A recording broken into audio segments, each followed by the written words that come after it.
Salut à tous, j'espère que tu vas bien. Aujourd'hui, on se retrouve pour un podcast qui va parler de l'AS Monaco. L'AS Monaco qui est dans une situation très très très compliquée depuis le début de saison.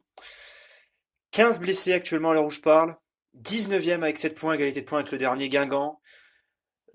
L'une des plus mauvaises attaques, l'une des plus mauvaises défenses du championnat. Et pourtant, le deuxième budget du championnat.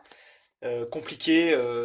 Leonardo Jardim, comme entraîneur en début de saison, il a laissé tomber complètement. Il n'avait aucune solution. Alors c'est Thierry Henry qui l'a remplacé. Et ça va pas mieux. J'adore ces deux entraîneurs. J'adore Jardim en tant qu'entraîneur. Henry, c'est nouveau en tant qu'entraîneur. Mais j'adore Thierry Henry. Je trouve qu'il a un QI foot très élevé. Je pense que c'est l'un des mecs qui a le QI foot le plus élevé de France. Je pense que c'est énorme d'entendre parler juste de foot, c'est kiffant. On peut entendre parler Thierry Henry pendant des heures de foot. Le mec, il connaît le foot, il respire le foot. Et pourtant, Monaco est dans une situation désespérée. Alors, est-ce que c'est dû aux très nombreux blessés? En partie, bien évidemment, 15 blessés actuellement, dont des joueurs comme Camille Glick, Alexander Golovin, qui est pour moi le meilleur joueur actuellement de cet effectif, il est blessé. Daniel Subasic, le gardien. Stevan Jovetic. Il y a aussi Ronny Lopez qui a fait une saison dernière excellente et qui a fait les quelques matchs qu'il a fait de saison, il était vraiment excellent.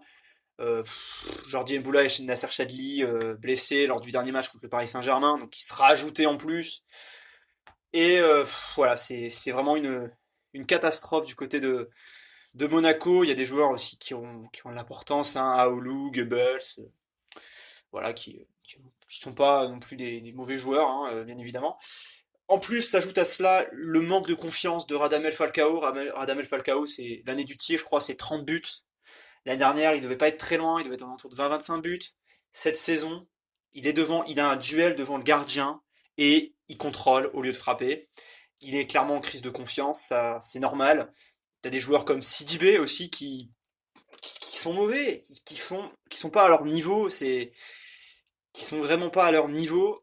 Monaco, c'est très très très très compliqué cette saison, donc que ce soit dans le jeu, que ce soit dans l'état d'esprit.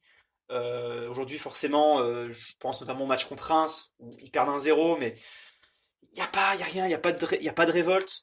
Contre Paris, ils sont résignés dès le premier but. Ils ont quand même l'opportunité d'égaliser, comme je l'ai dit, avec Falcao, qui a un duel face à Areola, et il contrôle et il permet à Kerrer de rattraper son erreur, parce que c'est une erreur défensive à la base de Thilo Kerrer. C'est très très très compliqué pour Thierry Henry. J'ai l'impression que Thierry Henry trouve pas la solution et je pense que personne trouverait la solution. Même Guardiola trouverait pas la solution, même personne trouverait la solution à ce problème quand tu as autant de bons joueurs sur le blessés à l'infirmerie. C'est compliqué. En plus, dans ce match contre le PSG, il y avait Tillmans qui était en plus suspendu. Tillmans qui est vraiment une déception depuis qu'il est arrivé à Monaco. Ça devait être un grand joueur, un futur grand joueur. Et non, et non, en Ligue 1, ça tient pas. Golovin qui a raté toute la préparation, il a fait 2 matchs, je crois. Il s'est blessé, là il est blessé. C'est compliqué aussi pour Alexander Golovin, c'est un super joueur. Et je pense que d'ailleurs, la clé vient de Golovin, je pense. La clé viendra de Golovin, ça c'est certain, c'est une certitude. Ce joueur est exceptionnel, il est excellent. Mais voilà, il n'a pas fait la prépa parce que blessé. Et puis l'équipe tourne pas, quoi. L'équipe tourne pas, c'est compliqué. Ils ont vendu Fabinho, ils ont vendu Thomas Lemar, ils ont vendu Raúl. C'est compliqué, c'est très très très compliqué pour Monaco qui vend énormément, alors qui brade pas ses joueurs. Ça c'est sûr, hein, quand on voit les prix Fabinho, quand on voit le prix de Fabinho, quand on voit le prix de Lemar, ils n'ont pas bradé ces joueurs-là. Mais Moutinho, moi je ne suis pas certain que vendre Moutinho était une. Se séparer de Moutinho était une bonne. Était une bonne idée, tout simplement. J'en suis pas sûr. J'en suis pas sûr. On a en plus des joueurs comme Jemerson qui sont pas à leur meilleur niveau, voilà, comme je l'ai dit, c'est Falcao, Sidibé, voilà. Donc, comme ça, il y a quand même quelques petits jeunes qui montrent des choses, notamment le Job qui est plutôt pas mauvais, qui fait des bonnes passes, c'est lui, je crois, il me semble, qui donne la balle sur Falcao et qui permet à Falcao d'être en duel avec Areola. C'est lui qui, je pense, la première frappe cadrée contre le PSG, je crois que c'est lui aussi. Donc c'est un joueur quand même qui a confiance, qui a des qualités, mais l'équipe tourne pas autour, donc forcément c'est compliqué. Monaco, c'est 12 buts marqués, 22 encaissés, quoi. C'est énorme, c'est énorme. En termes de buts encaissés, il n'y a que Dijon et Guingamp qui font pire qu'eux. C'est horrible, c'est horrible, c'est une très mauvaise défense. Alors pour leur défense, Marseille a encaissé pardon, qu'un but de moins qu'eux. Donc bon, on peut dire quand même que voilà, la défense n'est peut-être pas achetée, mais bon, la défense marseillaise, elle n'est pas irréprochable. Mais l'attaque ne suit pas à Monaco. Si l'attaque suivrait à Monaco, il y aurait quelques points en plus et il y aurait une victoire supplémentaire ou au moins un point supplémentaire.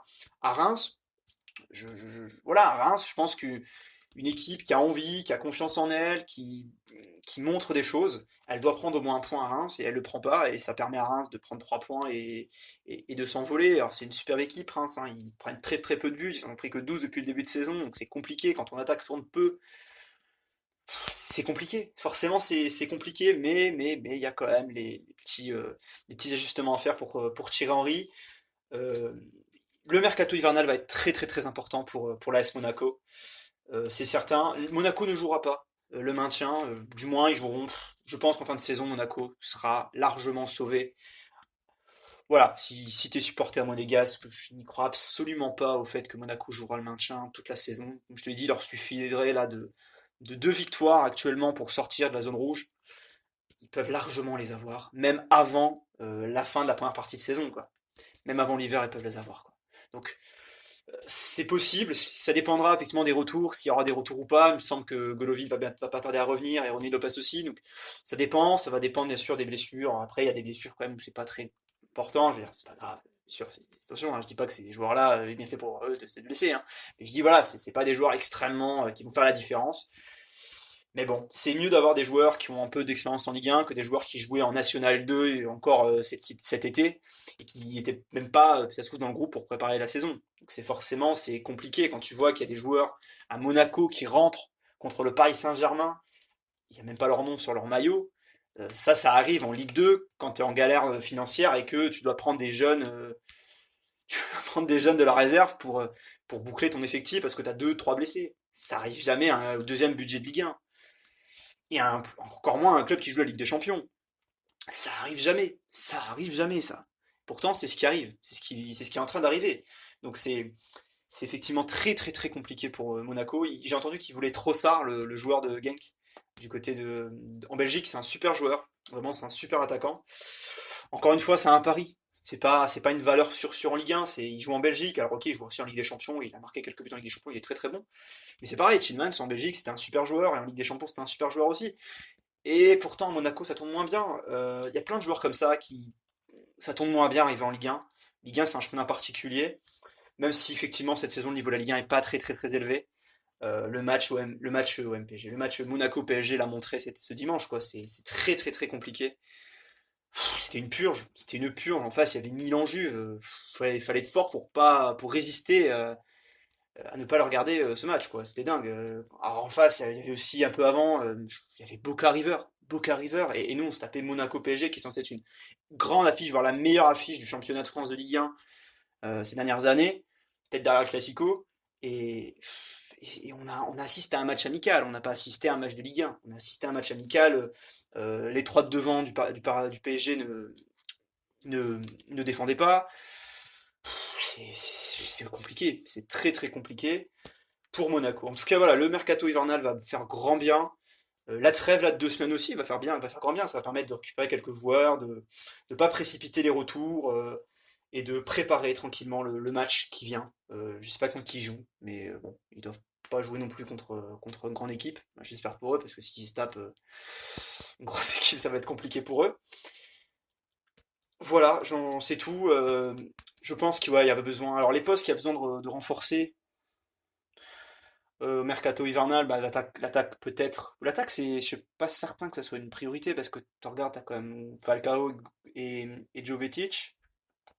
Alors oui, là t'as que Falcao sans Jovetic, mais bon, voilà. C'est vrai que Trossard serait pas une mauvaise idée de les recruter, de rajouter juste du sang frais en fait, et des têtes nouvelles, des têtes neuves dans ce groupe parce qu'effectivement, je pense que s'ils sont toujours dans la zone rouge à la trêve hivernale, ça va être très très compliqué en janvier pour eux. Il suffit d'une victoire, il suffit d'un but. C'est comme un attaquant, il suffit d'un but. Et dès que Falcao aura marqué son petit but, dès que Monaco aura gagné cette petite victoire, ça sera reparti. Monaco va remonter va remonter très très vite. Il leur faudra très peu. Je pense qu'en 2 mois, Monaco pardon, peut vite revenir au milieu de tableau. Par contre, oui, la Coupe d'Europe, faut laisser tomber, à moins d'un miracle et qu'ils gagnent tous leurs matchs sans exception. Ce qui est tout à fait possible, hein. L'année du titre, il me semble que la première partie de tableau, première partie de saison, c'était pas la meilleure, c'était pas top. Je crois 2 troisième, c'était pas excellent, excellent. Puis deuxième partie de tableau, ils gagnent tout quoi. Deuxième partie de saison, pardon, ils gagnent tout quoi. Donc c'est possible, c'est tout à fait possible. Voilà, il y a un manque, voilà, je pense, d'envie. L'état d'esprit est pas là. C'est des jeunes joueurs. Toujours, on me dit toujours, ouais, mais c'est des jeunes joueurs, faut pas leur demander trop. Ouais, mais quand même, on donne la chance quand même de te montrer. Fais le pressing, bats-toi tous les ballons, essaye de t'appliquer, essaye de tenter des choses, hein. Je te demande même pas de faire des bons choix, je te demande de tenter des choses, tente des choses, fais des choses. Il y en a très très peu qui le font. Diop, je te dis, et puis je crois Pelé, si je me trompe pas aussi, le petit Pelé, le jeune Pelé, qui fait. Le nom, forcément, il pouvait que être bon. Montre des belles choses, voilà. Ils sont deux, trois, vraiment pas plus, à montrer de belles choses. Le gardien, c'est Bernaglio. Benaglio, c'est tout simplement une. C'est. Oula, je vais pas parler, je suis pas. Ouais, non, c'est pas top, hein, Benaglio, clairement, c'est pas le meilleur gardien de l'histoire de la S Monaco. C'est le cas de le dire. Voilà, non mais ouais, c'est très très important. Donc je sais pas dans quelle ordre les joueurs vont revenir. J'espère pour eux que Golovin et Jovetic et Ronny Lopez et Camille Glick, les quatre là reviennent très vite parce que c'est vraiment eux qui, voilà, il faut la charnière Jemerson-Glick, elle était pas mauvaise la saison dernière. Elle est, alors début de saison, elle a pas été top, ça c'est clair, mais bon, pourquoi pas. Golovin, vraiment, faut le retour de Golovin. Golovin, il va pas tout faire tout seul, mais il va vraiment aider dans le jeu. Yuri Tillmans qui va revenir de suspension pour le prochain match, ça va être important aussi de pouvoir maintenant retrouver pardon, beaucoup de joueurs. Parce que ça va aussi stabiliser l'adversaire. Parce que cette équipe, finalement, cette saison, elle n'a pas beaucoup joué au complet. Et donc on ne sait pas ce qu'elle va donner avec un 11 type. D'ailleurs, je pense que Henry ne connaît pas son 11 type encore à l'heure actuelle. Et je pense que Jardim ne connaissait pas son 11 type non plus quand il a quitté. Donc il faut trouver le 11 type, et puis dès que tu as trouvé ton 11 type, après ça va tourner, après tu fais des ajustements, après tu vas dire ah non, mais en fait ce jour-là, c'est comme ça que ça fonctionne, et voilà. Moi je fais confiance en Thierry Henry parce que c'est un mec qui connaît très bien le foot, et je pense que là il est dans une galère pas possible. Je comprends pas pourquoi il est arrivé à Monaco sans déconner. Alors je peux comprendre, c'est Monaco, c'est un clin d'œil, il a commencé là en tant que joueur, je peux comprendre, hein, je peux comprendre. Mais bon, hein, c'était peut-être pas la meilleure année, j'aurais peut-être pu attendre. Il était super bien en Belgique, quoi. Il aurait pu, je sais pas, rester jusqu'à l'Euro en Belgique puis arriver seulement après avec un cadre plus stable. Parce que là, tu es en plein cours de saison, tu dois attendre le mercato hivernal pour faire ton mercato, pour vendre des joueurs. Parce que si j'ai compris, il y a aussi des joueurs qui vont partir, mais bon, comme ils font pas très très bon, on ne sait pas trop s'ils vont vraiment partir. C'est comme ça fonctionne comme ça malheureusement, mais c'est le foot aussi. Et puis c'est aussi le projet monégasque qui veut ça aujourd'hui. Ils ont fait beaucoup de paris, ils ont vendu Lemar, ils ont vendu Fabinho, ils ont fait partir Moutinho. Il faut qu'ils assument aussi un moment, c'est le revers de la médaille. Voilà, c'était tout pour ce podcast sur Monaco. Dites-moi dans les commentaires ce que vous en pensez de cette situation de Monaco. N'hésitez pas à vous abonner et à lâcher un pouce bleu, c'est important, ça aide la chaîne. Moi je vous dis à la prochaine. Ciao.